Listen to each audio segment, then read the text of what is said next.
review. I choked on that transition. Now it's time to choke on this EP. Because it's Poppy's Choked EP. Time to go over Poppy with her latest EP, Choke.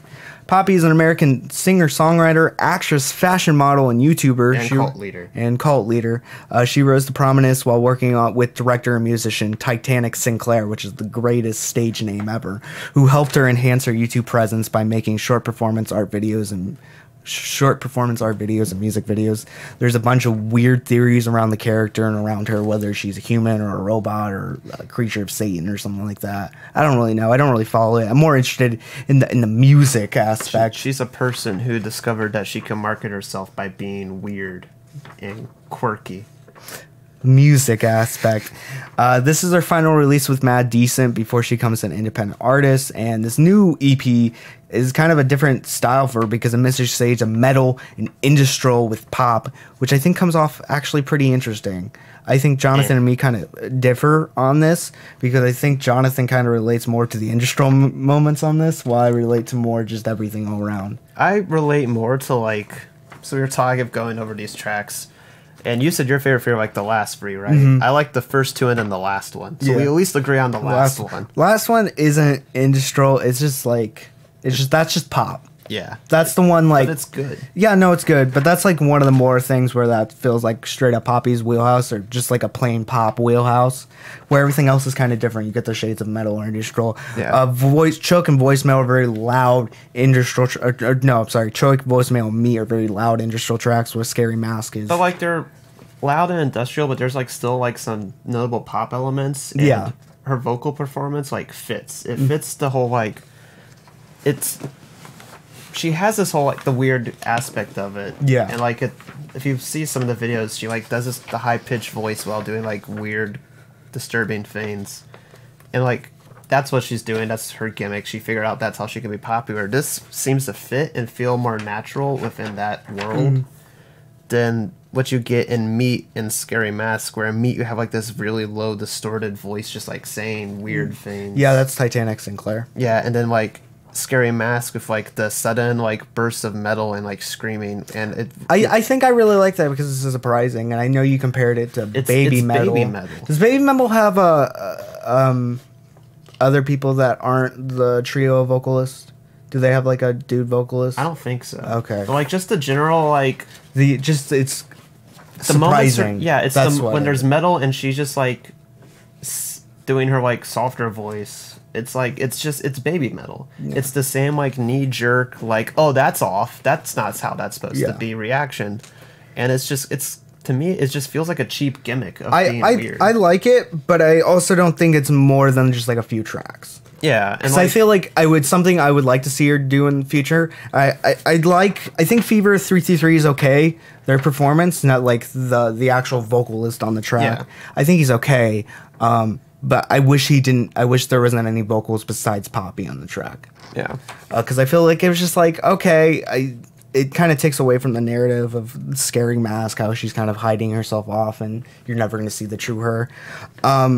I know you said Meat when we were off camera. You said Meat was you found it just overtly edgy. It's trying way too hard. I think you can make. I agree with part of that, but I also like the idea of kind of fame and how you market yourself, which I think is the idea that Poppy has on herself and how she markets herself. Yeah.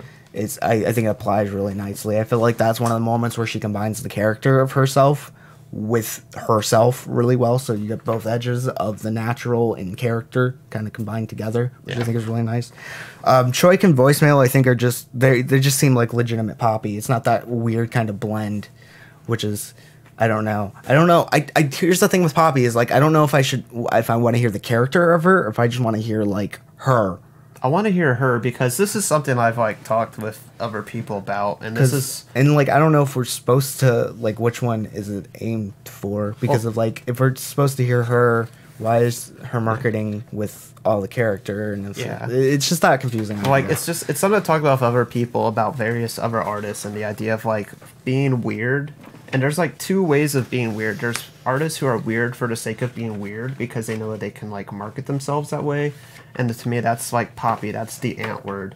Then there's like artists who are weird and have like something actually to say with it, who are weird because that's like genuine and it's like an artistic statement. And that's like David Lynch who does also makes music, and Death Grips and David Byrne. Because he has to wear those 3XL suits. Exactly. And that was kind of the thing a lot of people talked about with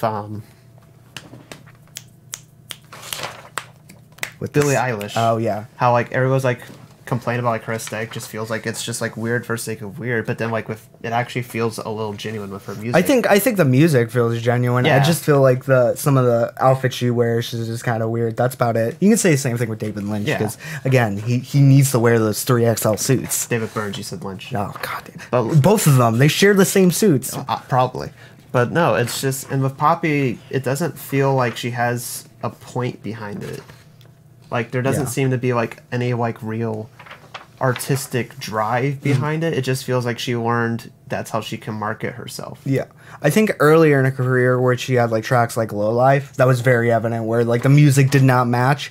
And then she had tracks later on with like Computer Boy that fit a little bit better. It wasn't fully there, but I feel like with like Scary Mask, something that's just completely that fact, it works. And Meat, just something completely grotesque. And Holy Mountain, which I think is the one we can agree on, is the one that works because the track's her talking to God, and it's all about the downfall of humans, how we're all so terrible. And that was the one where it felt merited. Yeah, because it was actual full blown narrative. Yeah, and like I felt that a little bit in like Choke. Like it seemed in those ones, it seemed like she actually had like something driving it behind it beyond just trying to be weird and edgy, which is what I felt was driving like Scary Mask and Meat, which is why I wasn't as into them.